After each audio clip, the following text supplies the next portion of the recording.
The universe began in total blackness, a starless void lasting for millions of years. We are going to trace the entire lifespan of light, from its violent ignition inside the first stars to its final fade into the expanding dark. By the end, you will understand how every glimmer in the night sky connects you directly to the origin and ultimate fate of everything. How did light first escape its cosmic prison, and what silent message does its slow death carry about our future? When you look up at the stars tonight, what story do you think they are telling? That profound blackness was not an empty void, but a universe filled to the brim with a blinding, trapped energy.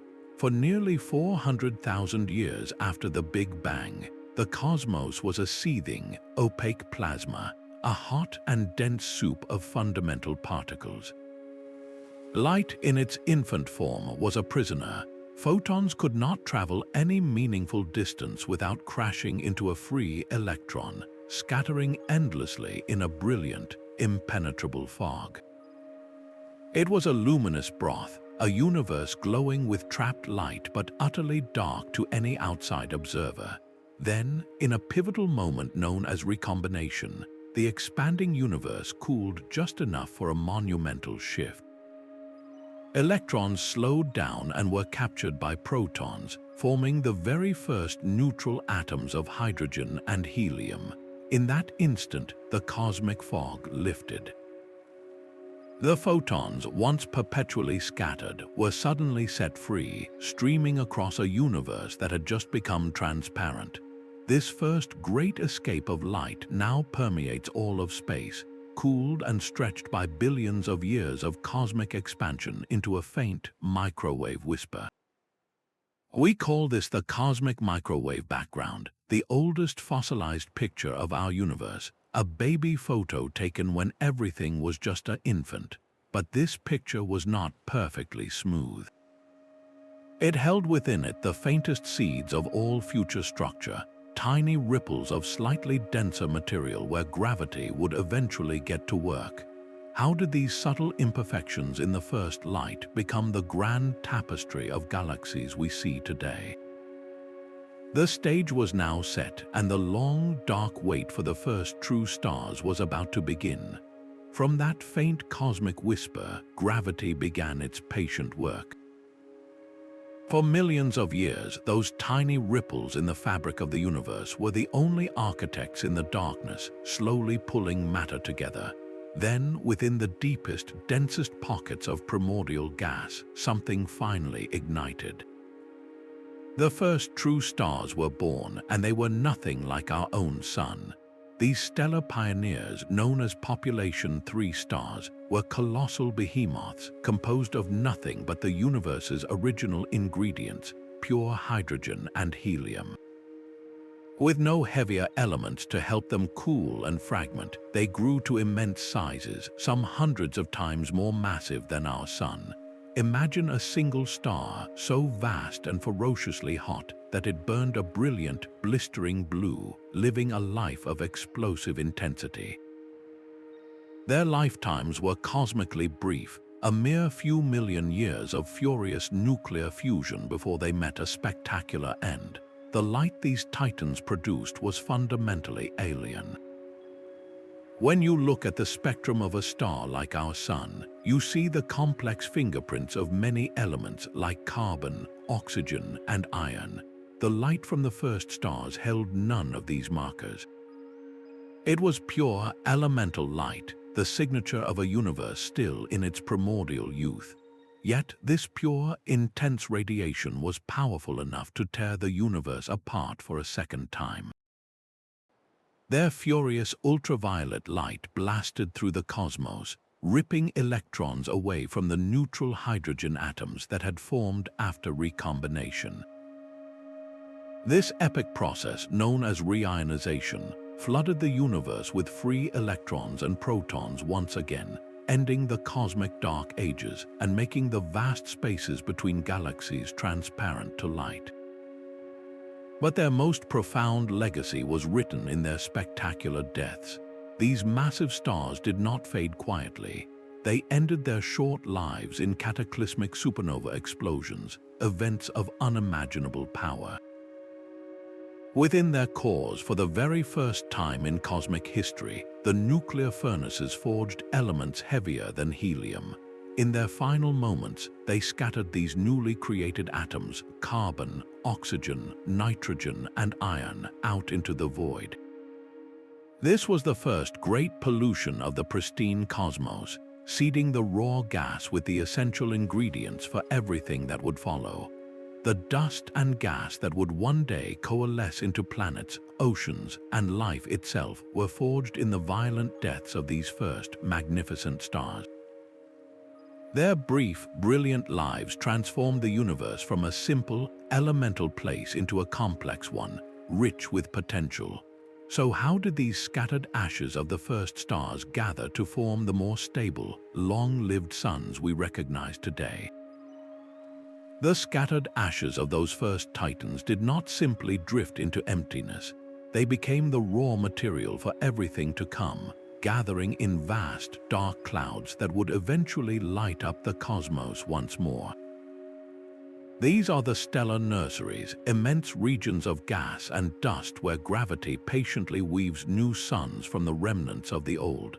A nebula begins as a cold, quiet expanse, a cosmic cloud so diffuse it seems like nothing at all. Yet within its shadowy folds, pockets of material slowly, inevitably, begin to collapse under their own weight. As a pocket of gas contracts, it spins faster and heats up, forming a swirling disk. At the very center of this disk, the pressure and temperature climb to unimaginable heights until they cross a critical threshold. In a brilliant flash of genesis, nuclear fusion ignites, and a new star floods its surroundings with light. This is not a solitary birth. From a single vast cloud, hundreds or even thousands of stars can ignite in a grand stellar open house, a cluster of siblings all born from the same cosmic womb. Their collective radiance is so powerful it can illuminate the very nebula that created them. The intense ultraviolet light from the hottest, youngest stars energizes the surrounding hydrogen gas, causing it to glow with a characteristic deep red hue, while oxygen might emit a ghostly greenish blue. This is how an emission nebula is born, a celestial tapestry painted with the light of its own children. But this light is not just a passive glow, it is a sculptor. The same radiation that makes a nebula shine also acts like a cosmic wind, violently evaporating the thinner gas and dust around it. What remains are the densest, most resilient structures, carved over eons into the iconic pillars and mountains seen in famous Hubble images. These are not solid formations, but transient monuments, constantly being eroded by the very starlight that revealed them. This cycle of creation and destruction is a self-perpetuating dance. When the most massive stars in a nursery reach the end of their short lives, they die in supernova explosions. These cataclysmic events blast shockwaves through nearby clouds, compressing the gas and triggering the collapse that seeds the next generation of stars.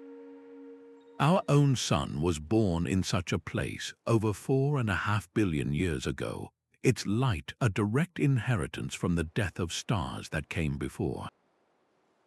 This stable balance is a star's long, mature adulthood, a phase of remarkable constancy in a violent cosmos. Deep within its core, a star like our sun achieves a perfect standoff.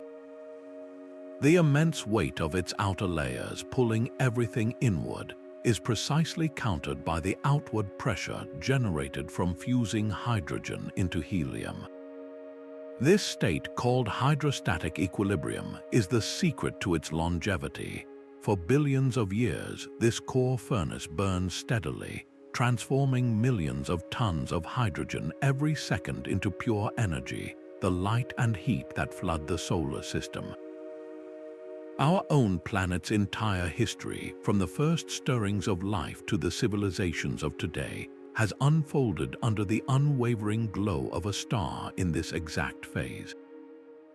But not all stars experience this stability in the same way. A star's mass is its destiny. A star with 10 times the mass of our Sun will blaze with a ferocious blue-white intensity, its core burning at a far higher temperature and pressure. This makes it vastly more luminous, but it pays a terrible price for its brilliance, consuming its nuclear fuel so rapidly that its entire main sequence life may last only 20 million years. In contrast, a small, cool red dwarf, with just a fraction of the Sun's mass, burns its hydrogen so frugally that it can shine for trillions of years, far longer than the current age of the universe. This is why the main sequence is the fundamental ruler we use to measure the stars. By simply noting a star's color and intrinsic brightness, we can place it on this sequence and immediately know its mass, its lifespan, and the story of its internal engine. The light pouring from a main sequence star is a direct message, a code we have learned to read. It tells us the composition of the star, the temperature of its visible surface, and the immense power of the fusion reactions happening deep within its heart. This stable light provides the consistent energy needed for planets to maintain temperate climates, for liquid water to persist, and for the slow, delicate dance of chemistry to potentially blossom into biology. Yet this golden age cannot last forever. The very process that grants a star its long life, the fusion of hydrogen into helium, is also sowing the seeds of its eventual demise. The core slowly becomes a repository for the inert ash of helium. What happens when the hydrogen fuel in this central reactor finally runs out? That steady light we depend on is born in a place of unimaginable violence. Deep within the Sun's core, the temperature soars to over 15 million degrees Celsius, and the pressure is crushing. Here, the proton-proton chain reaction unfolds, a relentless process where hydrogen nuclei are fused into helium. Each fusion event releases a tiny packet of pure energy, a gamma-ray photon. This is the moment our sunlight is born, not as the gentle glow we see, but as a form of light so powerful it is invisible and dangerous to life. The journey of this newborn light is an epic in itself. That gamma-ray photon does not simply zip out of the Sun. Instead, it embarks on a random walk, a drunken stumble through a dense crowd of atoms. It is absorbed by a particle and then re-emitted over and over again, each time losing a little energy. What began as a gamma ray is gradually downshifted through the electromagnetic spectrum. This journey from the core to the surface can take tens of thousands of years. The sunlight that warms your skin today was forged in the heart of the Sun during the last ice age. Once this energy finally reaches the photosphere, the Sun's visible surface, it escapes into space as the familiar spectrum of visible light, racing the 93 million miles to Earth in just over 8 minutes. But if you look closer at that sunlight, it holds a secret message. When passed through a prism, the Sun's spectrum is not a perfect rainbow. It is crossed by fine, dark lines known as Fraunhofer lines. These are the chemical fingerprints of elements like hydrogen, helium, and iron in the Sun's outer, cooler layers. These atoms absorb specific wavelengths of light, leaving their unique dark signatures. It is through these lines that we first learned the Sun is made of the same stuff as the Earth. Yet the Sun is not a perfectly steady lamp. Its surface is a churning dynamo of magnetic activity. Sunspots, those temporary dark patches, are regions of intense magnetic fields that are slightly cooler than their surroundings. Solar flares are sudden, colossal explosions that release the energy of millions of hydrogen bombs in just minutes. And coronal mass ejections can hurl billions of tons of solar plasma into space at incredible speeds. When this directed energy reaches Earth, It can create brilliant auroras, but it also poses a risk to satellites, power grids, and astronauts. Our Sun is both a life-giving constant and a dynamic, stormy star. Its detailed study gives us a blueprint for understanding the countless other suns in our galaxy. But this very dynamism hints at an inevitable future. The Sun's stable output is entirely dependent on the delicate balance at its core. What happens when that central furnace begins to run out of fuel? The stable light of a star's main sequence life is a cosmic illusion, a temporary truce in an endless war between gravity and nuclear fire. For a star like our Sun, this balance shatters when the last reserves of hydrogen fuel in its core are finally exhausted. With a central fusion engine sputtering out, the outward pressure plummets and gravity seizes its opportunity. The core, no longer supported, begins a violent collapse, compressing and heating to temperatures even more extreme than before. This sudden release of gravitational energy has a paradoxical effect on the star's outer layers. They are blasted outward not by fusion, but by the intense heat from the collapsing core. The star swells to a monstrous size, becoming a red giant. Our own Sun will one day expand so far that its outer atmosphere will likely engulf the orbits of Mercury, Venus, and even Earth. Its surface, now stretched and cooled, glows with a deep, ominous red, a sign of its bloated and dying state. Yet within the collapsing core, a new inferno is being born. As the core of helium ash is compressed to incredible densities, its temperature skyrockets past 100 million degrees. In a sudden, violent flash known as the helium flash, fusion reignites, but now it is forging helium into carbon and oxygen. For a time, the star finds a new, more frantic equilibrium, its light output surging as it burns this secondary fuel. This is the origin of every carbon atom in your body, every breath of oxygen you take, forged in the heart of a dying star. But this stability is short-lived. Once the core's helium too is exhausted, the star's fate is sealed. It becomes wildly unstable, pulsating and shaking like a cosmic bell. In a series of gentle yet powerful convulsions, the star expels its own outer layers into the void, not with a bang, but with a cosmic sigh. This ejected shell of gas, rich with newly created elements, expands into space, forming a vast, intricate structure. We call this a planetary nebula, though it has nothing to do with planets. The name is a historical accident from early astronomers who saw these faint, round glows and thought they resembled distant gas giants. The beauty of a planetary nebula is a fleeting ghost. At its center, the star's hot, exposed core is now laid bare, a white-hot ember screaming with ultraviolet radiation.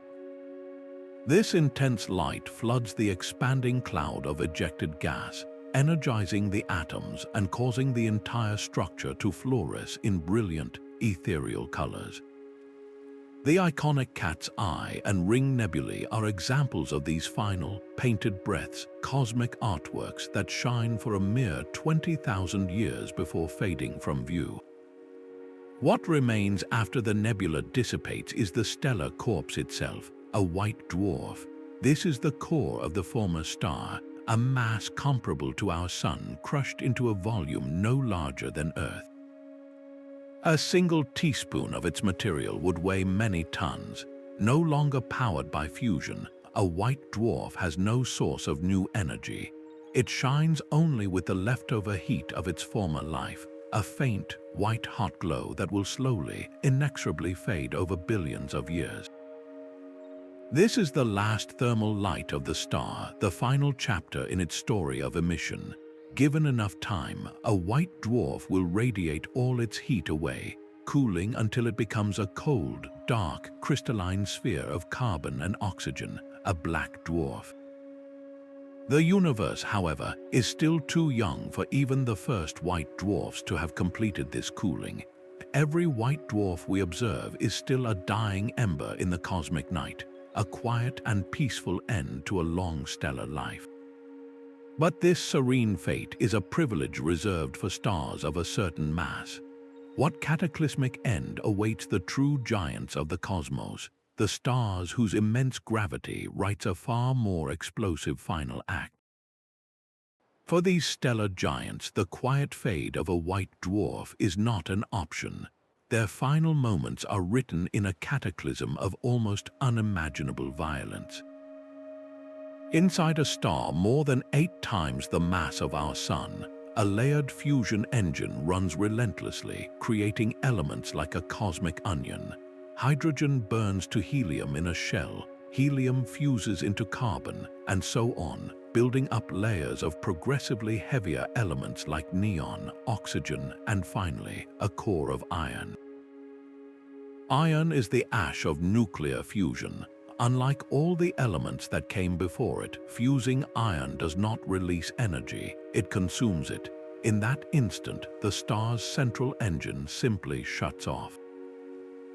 With the outward pressure from fusion gone, there is nothing left to resist the crushing force of gravity. The iron core, a sphere the size of Earth but containing more mass than our entire Sun, collapses.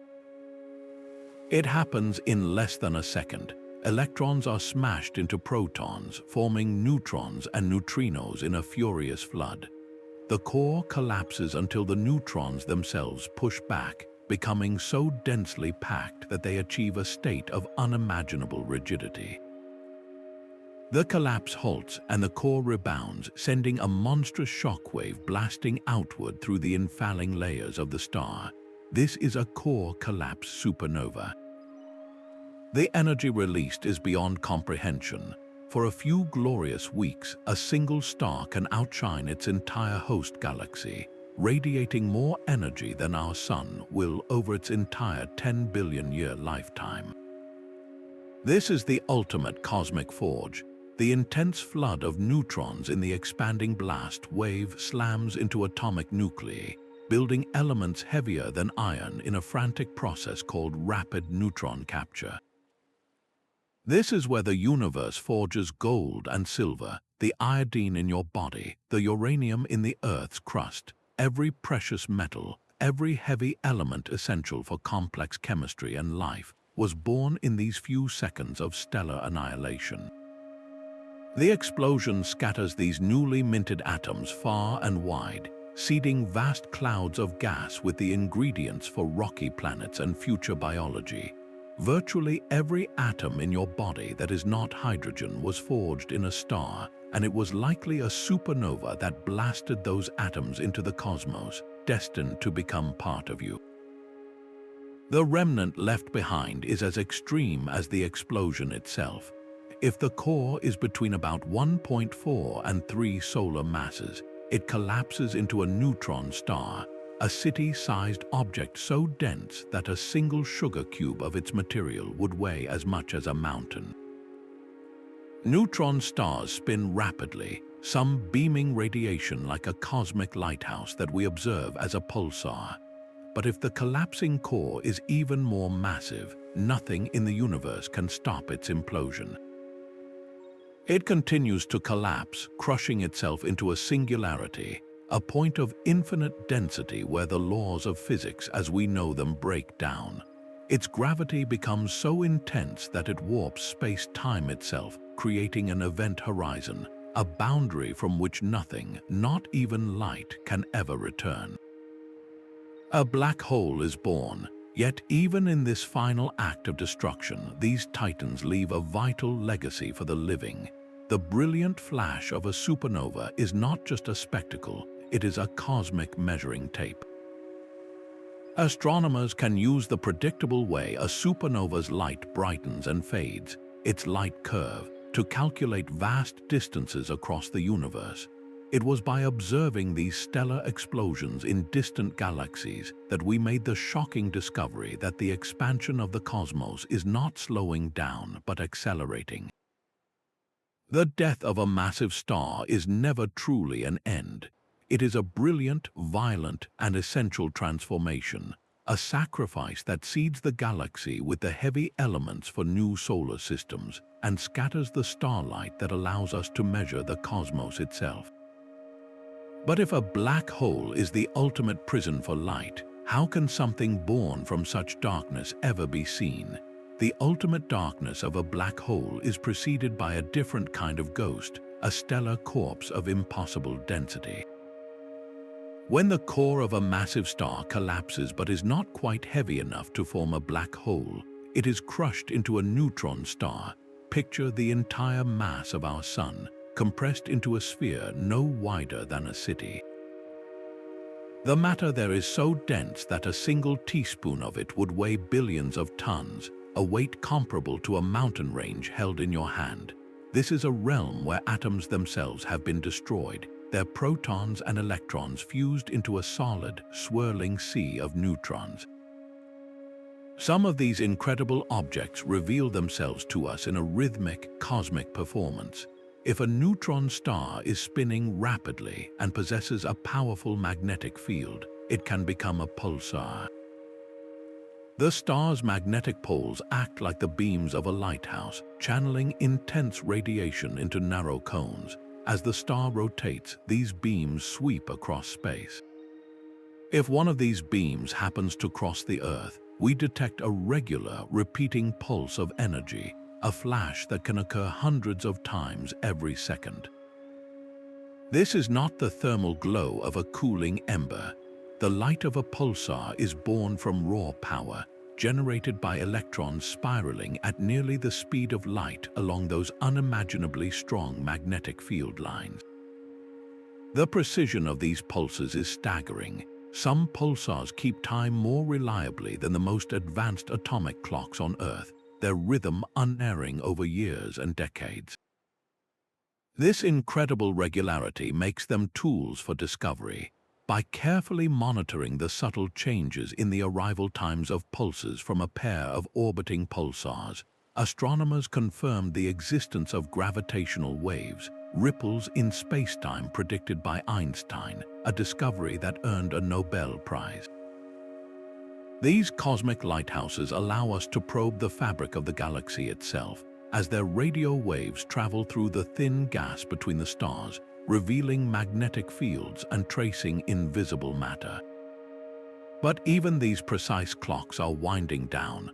Over millions of years, a pulsar loses its rotational energy, its spin gradually slowing, its brilliant beams growing fainter.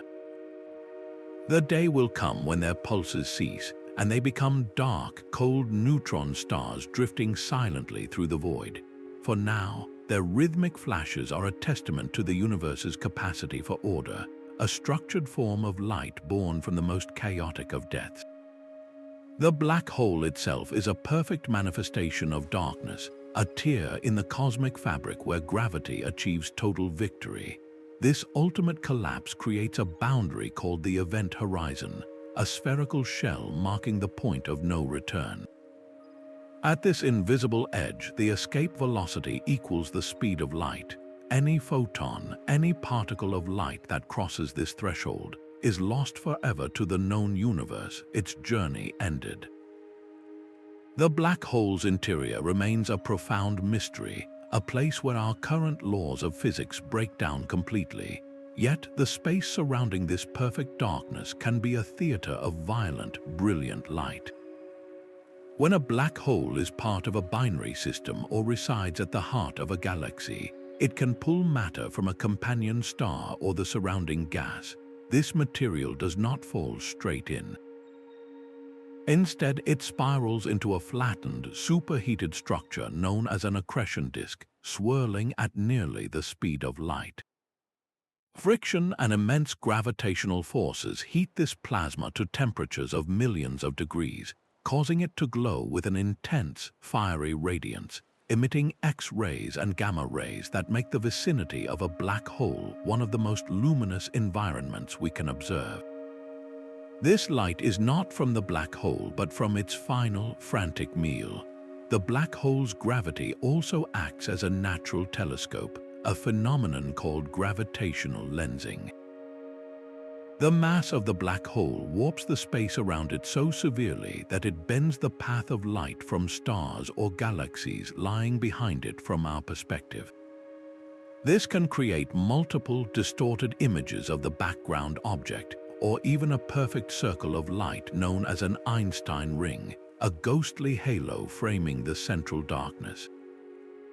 Perhaps the most profound insight comes from the edge of quantum theory. Stephen Hawking theorized that black holes are not entirely black. Due to weird quantum fluctuations near the event horizon, virtual particle pairs can pop into existence. If one particle falls in while the other escapes, the black hole appears to emit a faint glow of thermal particles, a process known as Hawking radiation. For a typical stellar black hole, this radiation is trillions of times weaker than the cosmic microwave background, utterly undetectable against the noise of the universe. But this theoretical whisper suggests that even these cosmic voids are not eternal. Over unimaginable eons, a black hole could slowly evaporate, losing mass through this faint quantum sigh. The existence of black holes forces us to confront the deepest questions about space, time, and reality itself, challenging us to unite the cosmic laws of gravity with the probabilistic rules of the quantum world. In their absolute darkness, we find the ultimate limits of light's journey. This cosmic sea of dust and gas is the true highway for starlight. The void between stars is not a perfect vacuum, but a breathtakingly thin haze of hydrogen, helium, and microscopic dust grains, a realm known as the interstellar medium. Every ray of light traveling across our galaxy must navigate this tenuous ocean. When starlight encounters these tiny particles of carbon and silicate, something fascinating happens. The shorter, bluer wavelengths of light are scattered away from their original path, much like the blue light from our sun is scattered by Earth's atmosphere to create our blue sky. The redder light, however, passes through more easily. This selective scattering means that the light from a distant star often reaches us dimmer and redder than when it began its journey. Astronomers call this interstellar reddening, a subtle but crucial correction needed to understand a star's true color and distance. But this cosmic haze is not merely an obstacle, it is also a window. While dust blocks our view in visible light, longer wavelengths like radio waves and infrared light can slip through the densest clouds almost unimpeded. This is how we peer into the hearts of vast, dark nebulae, using infrared telescopes to see the infant stars glowing within their dusty cradles, stars that would otherwise remain completely hidden. The interstellar medium is also capable of creating its own light. In an emission nebula, the furious ultraviolet radiation from newborn, massive stars strips electrons away from the surrounding hydrogen atoms, a process called ionization. When these electrons eventually recombine with the protons, they release energy in the form of light, painting the nebula with a characteristic ethereal red glow. This is light born from the gas itself, energized by the stellar youth nearby. Other clouds, known as reflection nebulae, contain more dust and less gas. They do not generate their own light, but simply act as a cosmic mirror, scattering the blue light from brilliant, nearby stars to create soft, azure veils against the blackness of space. Every interaction between light and this cosmic medium tells a story. By analyzing the specific colors of light that are absorbed or emitted, we can read the chemical composition of these vast clouds, measure their density, and even determine their temperature. This tenuous mixture is the ultimate recycling center of the galaxy, the repository of ancient supernova ashes, and the raw material for generations of future stars and planets.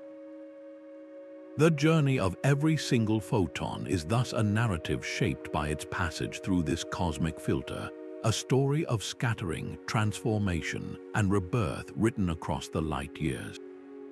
That faint band of the Milky Way arching across the night sky is not a cloud but a distant city of stars. It is the collective glow of hundreds of billions of suns, their combined light merging into a single, soft river of luminosity. This is the integrated light of a galaxy, a composite of every star within it, from the brief, blazing blue supergiants to the patient, smoldering red dwarfs that will shine for trillions of years. The overall color of a galaxy is a direct message about its history and character. Look at a spiral galaxy like our own, and you see a story written in light and color. The swirling arms often glow with a bluish tint, a sign of bustling stellar nurseries and the presence of young, intensely hot stars. These are the vibrant, active neighborhoods of the galaxy. In contrast, the central bulge shines with a more golden or yellowish light, the accumulated glow of billions of older, cooler stars, an ancient downtown of stellar retirees. We read these galactic stories by breaking their light apart, using a technique called spectroscopy. A galaxy's spectrum is like a complex barcode, filled with the combined absorption and emission lines of all its stars and gas clouds. By deciphering this code, astronomers can measure how fast a galaxy spins, determine its chemical richness, and even calculate its distance from us through a phenomenon known as redshift. This redshift, the stretching of light waves as a galaxy moves away from us, is the primary evidence for our expanding universe, showing that the fabric of space itself is stretching, carrying galaxies apart. But some galaxies hold a monstrous secret at their core, a source of light that can outshine every single star they contain. These are active galactic nuclei, powered by supermassive black holes that are actively feeding. As immense quantities of gas and dust spiral into the black hole, the material forms a searingly hot accretion disk, releasing a phenomenal torrent of energy that floods across the entire electromagnetic spectrum, from radio waves to gamma rays. This single, brilliant point can dominate the galaxy's entire light output, a cosmic beacon signaling a truly titanic event. The light from a distant galaxy is therefore a fossil, a snapshot frozen in time. When we look at a galaxy a billion light-years away, we are seeing it not as it is today, but as it was a billion years ago when the light began its long journey to our telescopes. By collecting and analyzing this ancient light from galaxies at different distances, we can assemble a cosmic family album, tracing how galaxies have grown, merged, and evolved from the early universe to the present day. This grand tapestry of galactic light reveals the large-scale structure of the cosmos itself, a web of glittering cities stretching across the immensity of space and time. To truly grasp the scale of the cosmos, we must learn to read the messages hidden within the light itself. Astronomers have constructed an ingenious tool for this purpose, known as the cosmic distance ladder. This is not a physical structure, but a series of interconnected measurement techniques, each one building upon the last, that allows us to climb from our own solar system out to the very edge of the observable universe. The entire edifice rests upon the fundamental properties of light and our geometric understanding of space. The first rung of this ladder is a local one. We can bounce radar signals off nearby planets to get a precise measurement of distances within our own solar system. This provides the baseline for the next technique, stellar parallax. Imagine holding your finger in front of your face and closing one eye, then the other. Your finger appears to jump back and forth against the background. Astronomers do the same thing with the stars, using the diameter of Earth's orbit as their two viewpoints. They measure the tiny, barely perceptible shift of a nearby star against the backdrop of much more distant stars. This geometric shift gives us a direct and reliable measurement for stars up to a few thousand light-years away. But what about the galaxies that lie far beyond this local neighborhood? For these immense distances, we need a different kind of tool, one that acts as a universal signpost. We call these tools standard candles. A standard candle is any astronomical object whose intrinsic brightness, its true luminosity, we believe we know. By comparing this known intrinsic brightness to how dim the object appears from Earth, its apparent brightness, we can calculate exactly how far away it must be. The dimmer it appears, the farther away it is. One of the most crucial standard candles is a type of star known as a Cepheid variable. These stars rhythmically pulse, growing brighter and dimmer over a period of days or weeks. In the early 20th century, astronomer Henrietta Leavitt made a groundbreaking discovery. She found that the longer the pulsation period of a Cepheid, the greater its true intrinsic brightness. This period luminosity relationship is a cosmic gift. By simply timing the pulse of a Cepheid star in a distant galaxy, we immediately know its true power output. We then measure how faint it looks from Earth, and the difference between these two values reveals the vast distance to its host galaxy. This single method allowed us to first prove that other galaxies existed beyond our own Milky Way. For the very largest distances, we need an even brighter beacon. This is where Type Ia supernova come in. These are the titanic explosions of white dwarf stars that have been pushed over a critical mass limit. Because the trigger condition is always the same, the peak brightness of these explosions is incredibly consistent. A Type Ia supernova can briefly outshine an entire galaxy, making it visible across billions of light years. By observing these cosmic flashbulbs in incredibly remote galaxies, we can measure their apparent brightness and know with confidence just how far away they are. It was precisely this method that led to one of the most shocking discoveries of the 20th century. By comparing the distance of galaxies measured by their supernova to the redshift of their light, astronomers found that the most distant explosions were fainter than expected. This meant the universe is not just expanding, but its expansion is accelerating, propelled by some mysterious force we now call dark energy. This brings us to the final and most profound rung on the ladder, redshift itself. As the universe expands, it stretches the very fabric of space. Light waves traveling through this expanding space are themselves stretched, causing their wavelength to shift towards the red end of the spectrum. The greater the distance the light has traveled, the more it has been stretched by the expansion of the universe. By measuring the redshift of a galaxy's light, we get a direct readout of the total amount of cosmic expansion that has occurred since that photon began its journey, which in turn tells us its distance.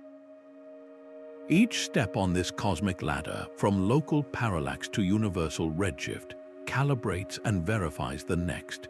It is a consistent framework built entirely on our understanding of light, a system that allows us to measure a universe of staggering scale using only the ancient photons that finally, after eons of travel, land upon our telescopes. That faint reddening of a galaxy's light is more than a simple color shift. It is a direct measure of cosmic history. The discovery that all but our closest galactic neighbors show this redshift was one of the most startling revelations in science, proving our universe is not static, but dynamically expanding. This redshift is not a Doppler effect in the traditional sense, not like the falling pitch of a receding siren. The galaxies are not simply racing away from us through a fixed space. Instead, the very fabric of space-time, the stage upon which the cosmic drama unfolds, is itself stretching. As light travels for millions or billions of years across this expanding void, the space through which it moves elongates, and the light wave is stretched along with it. Its wavelength grows longer, shifting its color from blue toward green and finally into the red. The greater the distance the light has traveled, the more space has expanded during its journey, and the more pronounced its redshift becomes. This relationship is captured by the Hubble-Lemaitre law. a cornerstone of modern cosmology which tells us that a galaxy's recessional velocity is directly proportional to its distance. A galaxy twice as far away is carried from us by the expansion of space at twice the speed. A helpful analogy is a loaf of raisin bread baking in an oven. As the dough rises, it expands uniformly. Each raisin sees all other raisins moving away from it, with more distant raisins receding faster because there is more expanding dough between them. No single raisin is the center of the expansion. The entire system is simply growing. This is precisely how our universe works on the largest scales. This relentless expansion has a profound and chilling consequence for the energy of light itself. A photon's energy is tied to its wavelength, with shorter, bluer wavelengths packing a more energetic punch. As the expanding universe stretches a photon, lengthening its wavelength and reddening its color, it is systematically draining that photon of its energy. This means the universe is not only growing larger, but it is also growing colder. The very radiation that fills the cosmos is being diluted and weakened by the relentless stretching of space. This cosmic redshift is the primary evidence for the Big Bang, the singular event that set this entire expansion into motion. When we look at the light from the most distant galaxies with their immense redshifts, we are effectively looking far back in time, seeing the universe when it was younger, denser, and more compact. By mapping this redshift across the sky, we are not just creating a three-dimensional map of the cosmos, we are assembling a timeline of cosmic evolution. Every photon that reaches our telescopes carries this imprint of its epic journey, a permanent record of how much the universe has stretched since the moment that light began its voyage. The story of the universe is literally written in the lengthening waves of its own fading light. This acceleration rewrites the destiny of every photon in the cosmos. In the late 1990s, astronomers made a discovery that overturned our most fundamental assumptions about the universe's future. By carefully observing the light from distant Type Ia supernova, they found these cosmic explosions were fainter than expected. The only possible explanation was that the universe's expansion was not slowing down under gravity's pull, but was instead speeding up. A mysterious, repulsive force, which we call dark energy, was overpowering gravity on the largest scales, pushing galaxies apart at an ever-increasing rate. This revelation carries a chilling consequence for the journey of light. As the space between galaxies stretches faster and faster, the light traveling through that space is subjected to an extreme version of the redshift we discussed. Its wavelength is stretched more severely, its energy drained more completely, and its apparent brightness dimmed into near nothingness. The most distant galaxies we see today are already being carried away from us by this accelerating expansion. In the far future, galaxies beyond our own local gravitational family will be pushed away so rapidly that their light will simply no longer be able to bridge the growing chasm. Their photons emitted toward us will be fighting a losing battle against the stretching of space itself, like a swimmer trying to cross a river that is widening faster than they can swim.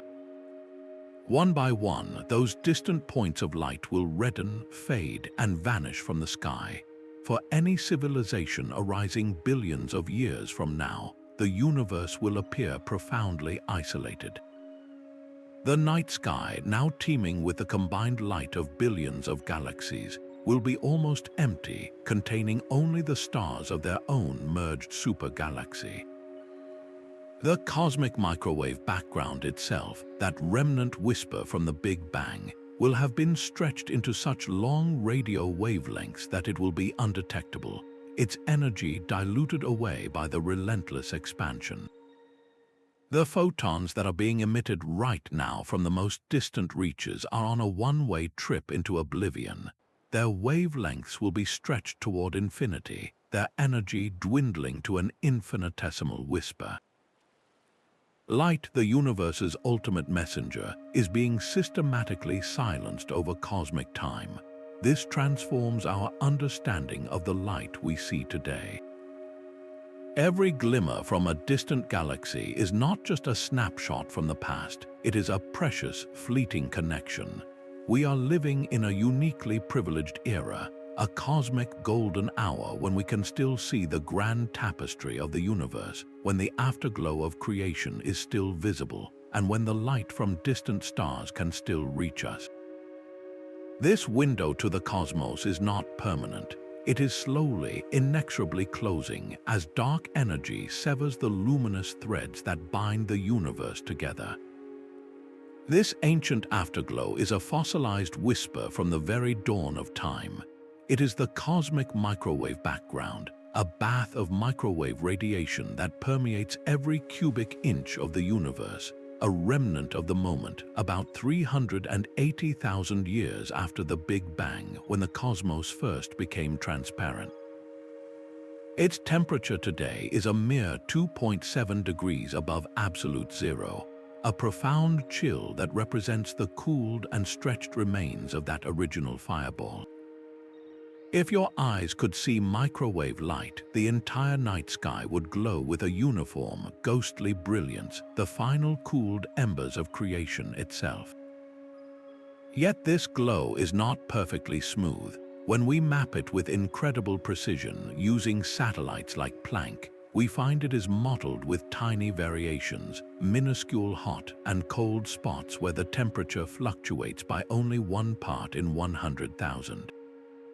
These incredibly faint ripples are the most important imperfections in the universe. They are the seeds of destiny. Each slightly denser, warmer patch held just a little more gravitational pull, a tiny anchor point around which dark matter and gas could begin to gather over hundreds of millions of years. Every galaxy, every star, every planet, and every one of us originated from these subtle wrinkles in the fabric of the early cosmos. The pattern of these fluctuations is a cosmic blueprint, and by reading it, we can determine the fundamental recipe of the universe. The data tells us that the cosmos is made of about 5% ordinary matter, the stuff of stars and planets. About 27% is the mysterious gravitational glue of dark matter, and a dominant 68% is the repulsive force of dark energy, the engine of cosmic acceleration. This ancient light also carries a hidden polarization, a subtle directionality imprinted on the photons by the last scatterings of electrons in the primordial plasma. Within this polarization, scientists hunt for a specific pattern, a curling signature known as B modes, which could be the faint imprint of primordial gravitational waves. These waves would be ripples in spacetime itself, generated during a fantastically rapid period of expansion in the universe's first fraction of a second, a theorized event called inflation. Detecting this signal would be like hearing the echo of the Big Bang's first shudder, a direct glimpse into the universe's first moments of existence. For now, this fossil light is our most important cosmological dataset, a time capsule that has allowed us to measure the age, geometry, and ultimate composition of everything. But this connection to the dawn of time is temporary. As the universe accelerates its expansion, this microwave background will continue to redshift, its waves stretched longer and longer, its energy fading. Billions of years from now, it will have been stretched into undetectable radio waves, and the cosmic afterglow will have effectively vanished from view. We are living in a unique era, a cosmic golden hour where we can still perceive this oldest of all lights, a direct messenger from the universe's infancy. Einstein's revolutionary insight was that mass tells spacetime how to curve, and spacetime tells light how to move. This means that a beam of light traveling through the cosmos does not always follow a straight line. When it passes near a massive object like a galaxy or a cluster of galaxies, its path is bent as if passing through a lens. We call this gravitational lensing, a phenomenon that transforms the universe's most massive structures into natural telescopes. The most dramatic form of this is strong lensing. When a distant galaxy lies directly behind a massive foreground cluster, the cluster's immense gravity warps space so severely that it distorts the background galaxy's light into multiple, smeared, and magnified images. Sometimes, if the alignment is perfect, the light is stretched into a complete circle, an ethereal halo known as an Einstein ring. These are not illusions, but precise predictions of general relativity made visible cosmic mirages that confirm the fabric of reality is malleable. But the influence of gravity on light is not always so spectacular. Weak lensing creates subtler effects. The gravity of vast, unseen structures subtly shears the shapes of millions of distant background galaxies, stretching them in a coherent, though nearly invisible, pattern. By meticulously measuring these tiny distortions across the sky, astronomers can trace the invisible scaffolding of the cosmos, mapping the distribution of dark matter. This is how we see the unseeable, using the bent light from distant galaxies to illuminate the hidden skeleton of the universe. On a much smaller scale, there is microlensing. Here, a single star or even a planet, drifting in front of a far more distant star, can act as a tiny, transient lens. Its gravity briefly focuses the background star's light, causing a temporary brightening that can last for hours or days. This flicker of amplified light is a powerful tool for discovery, one that has revealed a population of rogue planets, worlds drifting alone in the dark between stars, objects that would otherwise remain forever hidden from our view. From revealing orphan planets to weighing entire clusters of galaxies, gravitational lensing demonstrates that every photon's journey is a story shaped by the gravitational landscape it crosses. The universe is filled with these invisible curves and lenses, a hidden topography that guides the light from its source to our eyes, proving that the cosmos is not just a void, but a dynamic and warped stage where even the straightest line is an illusion. Every photon striking a telescope's mirror is a cosmic courier, bearing encrypted news from across the light years. The science that cracks this code is spectroscopy, our most powerful tool for turning starlight into knowledge. We capture the light and pass it through a spectrograph, an instrument that acts like a super-powered prism, fanning the light out into its full rainbow of colors. This spectrum is far more than a simple band of light. It is a detailed manifest of the star's physical condition. Etched across this rainbow are fine, dark lines like the barcodes on a product. These are absorption lines, and each one is the unique fingerprint of a specific chemical element in the star's outer atmosphere. When you see a pair of dark lines in the yellow part of the spectrum, you are looking at the unmistakable signature of sodium. A complex set of lines in the blue and violet reveals the presence of iron. The precise pattern and intensity of these lines tell a profound story. A star with strong hydrogen lines and weak metal lines is likely ancient, a relic from the early universe. A star blazing with a continuous, smooth spectrum and no dark lines might be so hot that its atmosphere is completely ionized, its atoms stripped of their electrons.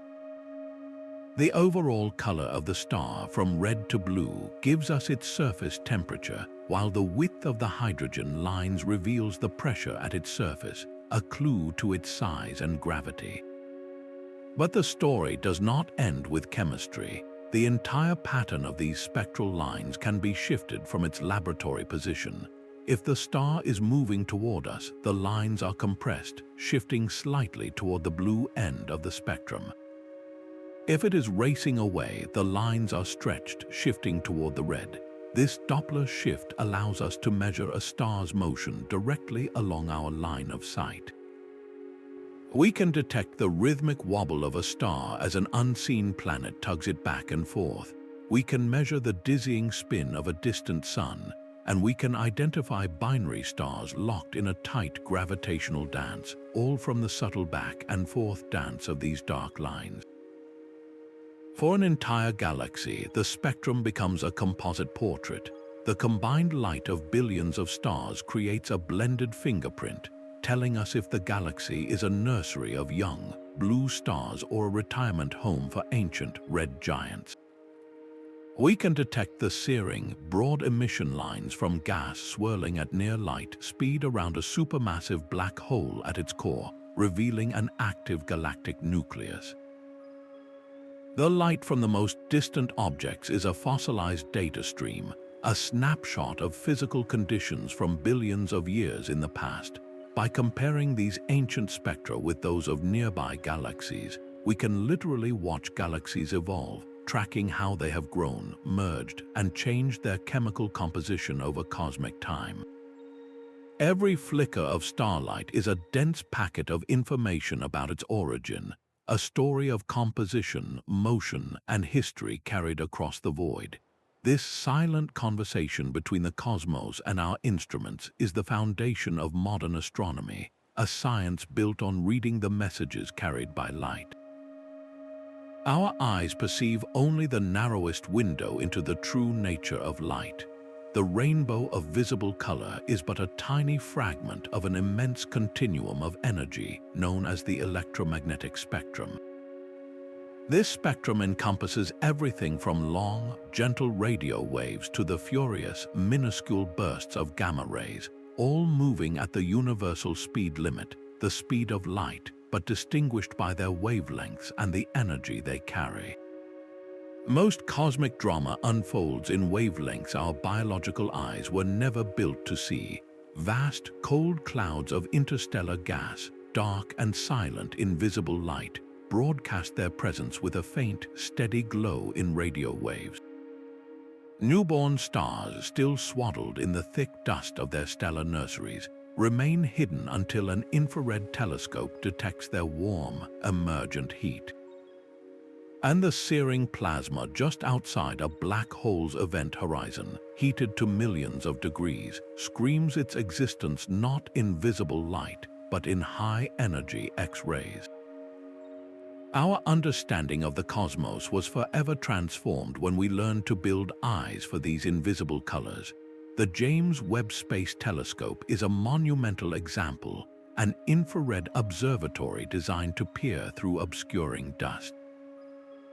It sees the first galaxies forming in the early universe and watches young planetary systems taking shape around other stars, vistas that optical telescopes simply cannot access.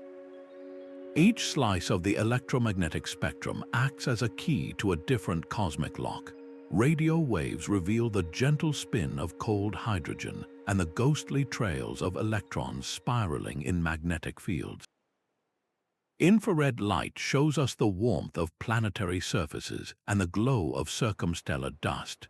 X-rays and gamma rays expose the most violent events in the universe, from the titanic explosions of supernova to the crushing gravity near neutron stars. To truly know a star, a galaxy, or a nebula, astronomers must assemble a multi-wavelength portrait, combining observations like pieces of a puzzle. The story of light's birth and death is not a single narrative, but a symphony played across this entire spectrum. Our expanding ability to listen to every note has fundamentally changed our place in the universe, revealing a cosmos far more rich, dynamic, and violent than our ancestors could have ever dreamed. Every glimmer in the night sky is a message from a different era. The finite speed of light, that ultimate cosmic constant, means we never see the universe as it is, only as it was. Our own sun is a perfect example, its comforting light a snapshot from 8 minutes in the past. If it were to vanish at this very moment, we would continue to bask in its glow for 8 full minutes, blissfully unaware of its disappearance. This delay stretches into deep time as we look further out. The Andromeda Galaxy, a faint smudge in the autumn sky, is seen as it was 2.5 million years ago. That light began its journey when the ancestors of humanity were first crafting stone tools on the plains of Africa. We are not just looking across space, we are peering back through the epochs of life on our own planet. This principle transforms every telescope into a functional time machine. By pointing our most powerful instruments at the darkest patches of sky, we can capture light that has been traveling for almost the entire age of the universe. The Hubble Space Telescope's iconic deep-field images did exactly this, staring for days at a patch of sky seemingly empty to all other telescopes. What it revealed was a treasure trove of ancient light, photons that had journeyed for over 13 billion years. Those tiny, blurred smudges are not simply distant galaxies. They are portraits of galactic infancy, a direct view of the universe when it was less than 5% of its current age. We are watching them in the act of formation, just a few 100 million years after the Big Bang. This cosmic time travel is the cornerstone of modern cosmology. It allows us to test our theories of how galaxies evolved not by simulations alone, but by direct observation. We can compare these young, chaotic, distant galaxies with the older, well-ordered spirals and ellipticals in our cosmic neighborhood. We see firsthand that the early universe was a more violent and energetic place, filled with smaller, brighter galaxies colliding and merging to build the giants we see today. However, this incredible view does have a final frontier, a fundamental limit to how far back we can see. We cannot observe the universe before it was about 380,000 years old. Before that time, the cosmos was an opaque plasma, a dense fog that trapped light. The cosmic microwave background is that final, ultimate wall, the oldest light possible. Every photon that reaches us from the nearest star to the most distant quasar is therefore a historical document. The night sky is a layered archive, with each depth revealing a progressively older chapter in the single, unfolding story of everything. The universe appears to be an unsettlingly perfect home for life, a cosmic habitat tailored with astonishing precision. This fine-tuning is written in the very properties of light itself. Consider the simple act of a sunbeam striking a leaf. The process of photosynthesis, which powers almost all life on Earth, depends on a remarkable coincidence. Water and our atmosphere are both transparent to the narrow band of visible light, allowing photons from the sun to reach the surface. These photons carry just the right amount of energy to split water molecules and drive the complex chemistry of life, without being so energetic that they shatter organic molecules apart. If the electromagnetic force were even slightly stronger or weaker, altering the energy of light, this delicate dance would be impossible. The stage for this drama is equally vital. Our Sun is a star of remarkable stability, a main sequence star that has provided a consistent, gentle flow of light for over 4 billion years. This unwavering glow created the stable planetary environment necessary for life's slow, gradual evolution. It allowed for the patient accumulation of random mutations, the trial and error of natural selection, and the eventual rise of complex organisms. Without this cosmic constancy, life as we know it would never have had the time to emerge from the primordial soup. We are quite literally children of this starlight.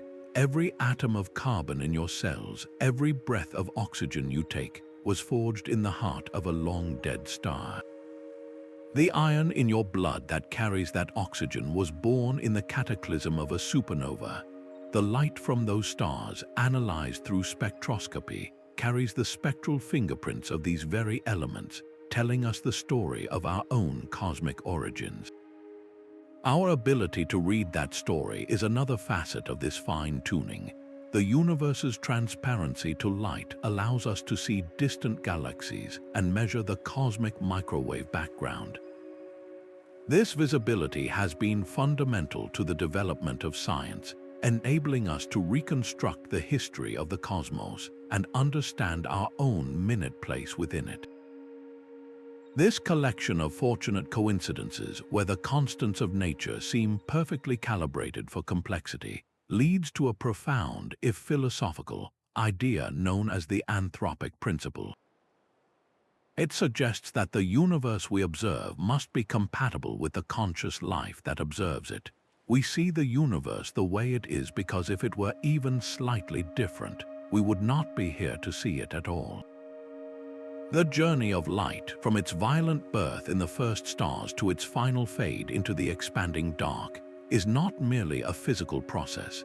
It is a narrative intimately linked to the possibility of observers, a story that required billions of years of cosmic evolution to produce a creature that could look up, wonder, and finally begin to understand the light that made it. For decades, our telescopes have been listening for a whisper in the cosmic static, a deliberate signal in the endless noise of the universe. This is the search for extraterrestrial intelligence, a quest that treats light not as a natural byproduct of stars, but as a potential artifact of mind. Scientists scan the skies for technosignatures, the spectral fingerprints of technology, hunting for a radio transmission or a laser pulse that nature could not possibly forge on its own. The radio spectrum is a logical starting point, a quiet cosmic highway where a narrow-band signal, a pure, unwavering tone, would stand out like a single, sustained note in a chaotic symphony. But the search could also find an optical flash, a structured pattern of infrared light, or even the faint, telltale glow of an alien metropolis lighting up the night side of a distant world. The idea of using light as a deliberate beacon is deeply compelling. It travels at the universe's ultimate speed limit and can be focused into a piercingly narrow beam, a cosmic laser pointer aimed across the light years. Yet this same virtue highlights the profound challenge of interstellar dialogue. The vast distances between stars render two-way conversations a generational endeavor, a single hello and its reply spanning centuries. With every new exoplanet discovered orbiting within its star's habitable zone, the target list for this grand search grows, offering more potential addresses for our cosmic greeting cards. Future observatories will not just look for signals, they will analyze the very atmospheres of these distant worlds, searching for the chemical technosignatures of industry or the biosignatures of life itself, like the persistent presence of oxygen or the telltale mix of gases that, on our world, signify a living, breathing biosphere. The fact that we have heard nothing so far, the great silence, is one of science's most enduring puzzles. This silence is not proof of our solitude, however. It may simply mean that alien signals are too faint for our current instruments to detect, that their methods of communication are so alien we do not yet know how to listen, or that technological civilizations are either incredibly rare or tragically short-lived. The ongoing search for a flicker of extraterrestrial light is one of humanity's most profound and hopeful endeavors. It asks whether the same cosmic processes that forged stars and planets also consistently spark self-aware minds capable of looking back and asking the same questions. To find such a signal would be to rewrite the final chapter of light's epic journey, transforming it from a story of mindless physics into a narrative shared with another consciousness. It would mean the universe is not just illuminated, but that it is also awake. That profound connection to the cosmic story is being severed right here on Earth by a pervasive, artificial glow. Light pollution is the scattered radiance from our cities and towns that brightens the night sky, washing out the faint, ancient light from distant galaxies. This wasted illumination does more than just rob us of the starry spectacle that has inspired generations. It has tangible, harmful consequences for the natural world. Nocturnal animals that rely on darkness for hunting and navigation are thrown into disarray. millions of migrating birds, guided by the stars, become fatally disoriented by the false dawn of urban centers, crashing into brightly lit buildings. Even our own biology is not immune. The constant intrusion of artificial light at night disrupts our circadian rhythms, the internal clock that regulates sleep and hormone production, with potential impacts on our long-term health. For astronomers, this sky glow is a formidable adversary. It drastically reduces the contrast needed to observe the faintest and most distant objects in the universe, the very photons that carry the oldest stories. This is why the world's great observatories are forced to remote mountaintops and deserts, the last bastions of natural darkness on our planet. The problem has intensified with the widespread adoption of blue-rich LED lighting. While energy efficient, these lights emit a cold, bright blue light that scatters in our atmosphere far more effectively than the warmer, yellow glow of old sodium vapor lamps. This creates a significantly brighter and more pervasive sky glow, effectively pulling a luminous veil across the cosmos. The fight to reclaim the night is fought with practical solutions.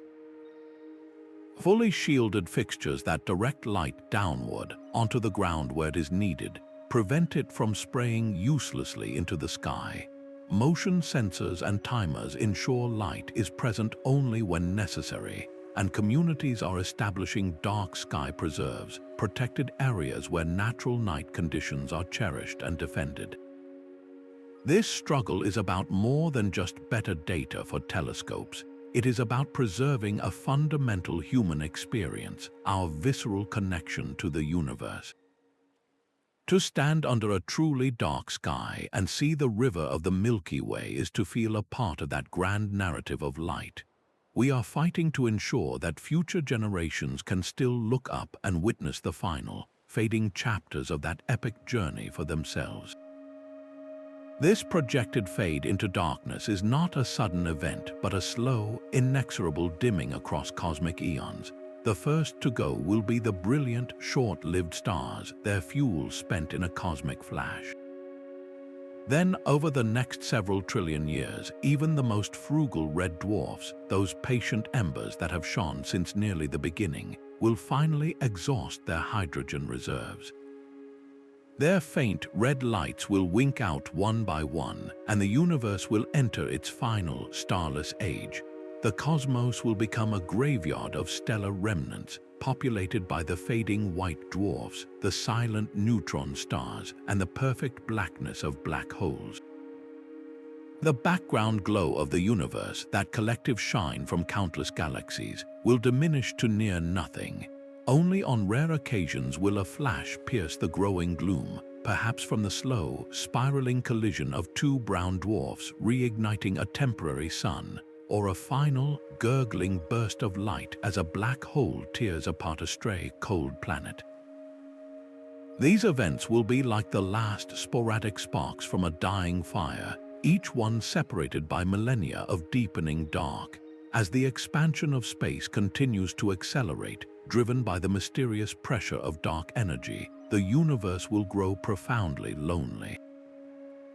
Every galaxy beyond our own local, gravitationally bound group will be carried away by the stretching void, their light stretched to wavelengths so long they become undetectable. The cosmic microwave background, that fossilized whisper of creation, will have cooled and redshifted into complete irrelevance, its photons stretched into radio waves with wavelengths larger than the visible universe. All evidence of the hot Big Bang will have effectively vanished from the sky. In the almost unimaginable future, the only persistent sources of illumination may be the faint, theoretical glow of Hawking radiation from evaporating black holes.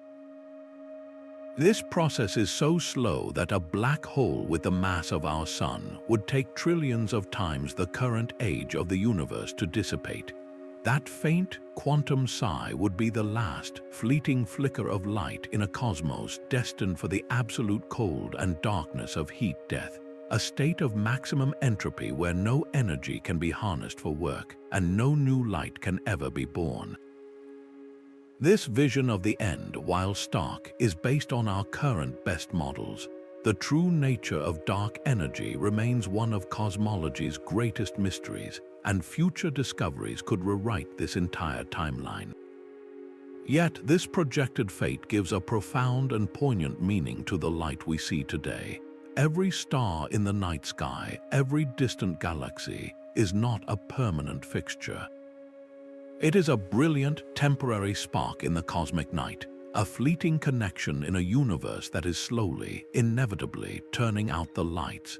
The story of light, which began in a blaze of glory, appears destined to close with an eternal, silent hush. That star you wish upon tonight may have died 1,000,000 years ago. This simple fact reveals a profound philosophical truth, that our perception of the present is a carefully constructed illusion. We are forever trapped in the past, seeing the world not as it is, but as it was when the light now striking our eyes began its journey. The sun is 8 minutes old by the time we see it. The Andromeda Galaxy is a 2.5 million-year-old relic. There is no universal now, only a mosaic of different pasts arriving at our senses at this very moment. The finite speed of light does more than just delay information, it builds a cage around our knowledge. This cosmic speed limit creates a horizon, a boundary for the observable universe. We can never know what lies beyond it, because the light from those regions has not had enough time to reach us since the beginning of everything. Our entire cosmic map is not a picture of the present, but a fossilized history of what was once within our causal reach. This challenge to our intuition deepens when we probe the nature of light itself. At the quantum level, light refuses to be pinned down. It behaves as a spread-out wave when we are not looking, capable of interference and passing through 2 slits at once. But the moment we set up a detector to observe it, it snaps into existence as a localized particle, a photon. This wave-particle duality is not a quirk of our experiments, it is a fundamental property of reality. The very act of observation forces light to choose a state, suggesting that the universe at its most basic level is probabilistic, not deterministic. Our classical intuition, built on a world of solid objects and definite locations, shatters against this quantum truth. All of astronomy, then, is a grand act of interpretation. We are detectives standing over a crime scene that is billions of years cold, piecing together a narrative from the faint, ancient clues carried by photons. We build magnificent models of stellar evolution, galactic formation, and the Big Bang itself, but these are only maps. We can never be certain they are the complete territory. A new observation, a single photon with an unexpected energy, could force us to redraw our entire cosmic story tomorrow. Light is the bridge. It is the physical signal from the external world and the medium through which our consciousness constructs a model of that world. Every time we look up, we are not just receiving data, we are engaging in a dialogue with the cosmos, using its own emitted light to ask questions about its origin and our place within it. The journey of a photon across space is mirrored by a journey of an idea across the human mind. Galileo's first crude telescope revealed a cosmos far richer than anyone had dreamed, but it was only the beginning of our quest to capture light. Every technological leap since has been about gathering more of these ancient photons, stretching our vision further into the void. The fundamental goal is simple: collect more light. A larger mirror or lens acts like a bigger bucket in a rainstorm, catching more of the faint, precious photons from distant galaxies. This is why observatories push to build colossal mirrors, like the 30-meter primary mirror planned for the extremely large telescope. But size is not the only challenge. Our own atmosphere is a shimmering, turbulent ocean of air that blurs the light from stars, causing them to twinkle. Modern observatories fight back with adaptive optics, a remarkable system that uses a laser to create an artificial guide star. Sensors measure the atmospheric distortion in real time, and a flexible mirror deforms hundreds of times per second to cancel out the blurring, resulting in images from the ground that can rival the clarity of those from space. The ultimate solution, however, is to rise above the air entirely. Space telescopes like Hubble, Chandra, and James Webb operate in the perfect vacuum beyond our atmosphere. They are freed from twinkling and from the atmospheric gases that act like a one-way shield, blocking most wavelengths of light. This allows them to see the universe in its full electromagnetic glory, from the ultraviolet and X-ray fury of stellar explosions to the infrared heat glow of nascent planetary systems. Yet collecting pristine light is only half the battle. The true magic happens when we dissect it. Attached to every major telescope is a spectrograph, the unsung workhorse of modern astrophysics. This instrument acts like a cosmic prism, splitting a star's light into a detailed rainbow spectrum. It is within this spectrum that we read the dark absorption lines and bright emission lines that act as a celestial barcode, revealing a star's chemical composition, its temperature, its density, and even its motion toward or away from us. To see the most elusive details, astronomers combine the power of multiple eyes. Interferometry is a technique that links several telescopes together, making them function as a single, gigantic instrument. This provides the resolution needed to achieve the seemingly impossible, like taking a picture of the surface of a distant star or mapping the chaotic motions of gas just outside a black hole's event horizon. Our journey to understand light's epic story is therefore a race of ingenuity, a symbiotic dance between the photons arriving from the depths of time and the brilliant tools we invent to greet them. With every new instrument, from the looming giants of the next decade to the space telescopes now on the drawing board, we prepare to capture light from ever fainter, more distant sources, each one a new sentence in the unfolding cosmic narrative. Our ancestors did not see the stars as distant suns, but as a living canvas for their stories. Long before streetlights dimmed the heavens, the predictable dance of celestial lights was humanity's first clock, calendar, and compass. The ancient Egyptians aligned their pyramids with the pole star, while Polynesian voyagers navigated the trackless Pacific by memorizing the star paths. This was not mere observation, it was a deep, necessary partnership with the cosmos. The random scatter of stars became a mirror for the human imagination. A group of stars we call Orion was a great hunter to the Greeks, a celestial boat to the ancient Egyptians, and a band of 7 sisters chased by a man in the sky to indigenous Australian cultures.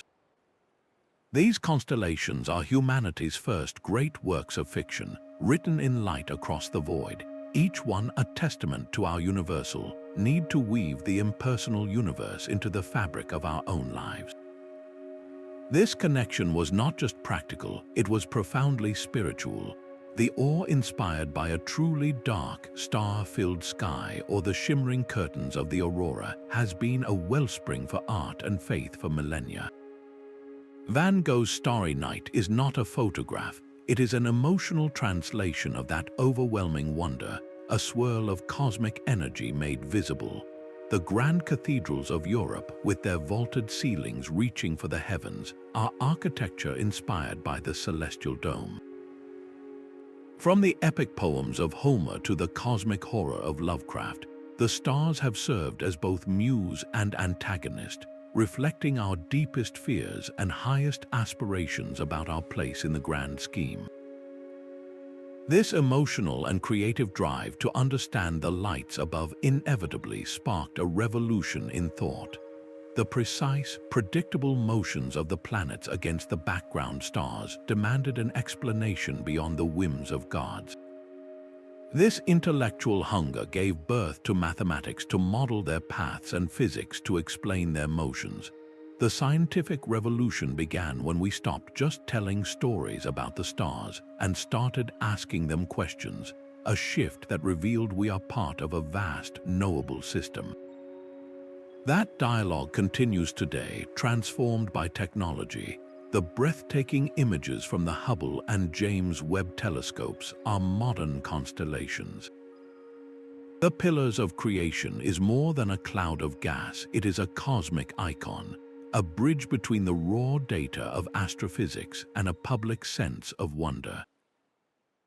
These images remind us that the universe is not only rational, but also achingly beautiful, rekindling that ancient sense of awe for a new generation. The entire human journey, from the first myths told around a fire to the complex equations describing the birth of a galaxy, is illuminated by starlight. It is our universal heritage, a constant companion that has shaped our culture, our science, and our very consciousness, linking every human who has ever looked up in wonder to the epic story of cosmic light. The story of light is the story of everything, from that first, searing flash of liberation to the final, fading ember of a white dwarf. Every photon carries a chapter in the single, unbroken narrative of the cosmos. Light is the universe's memory, a permanent record etched into the fabric of space itself. It connects the carbon atom forged in a long-dead star to the neural spark of a mind that can, against all odds, understand its own origins. This is not merely a physical process, but a grand, interconnected tapestry where birth and death are two sides of the same coin. The violent end of a massive star in a supernova is not a finality. It is the necessary act of cosmic sewing, scattering the heavy elements without which planets, oceans, and life could never form. The silent absorption of a photon by a black hole is a transformation, not an erasure, its energy and momentum becoming part of the hole's mass and spin, contributing to the gravitational landscape that will guide the paths of future light. We are living within this continuous cycle, our very bodies composed of stardust that was once illuminated by the same nuclear fires that now warm our world.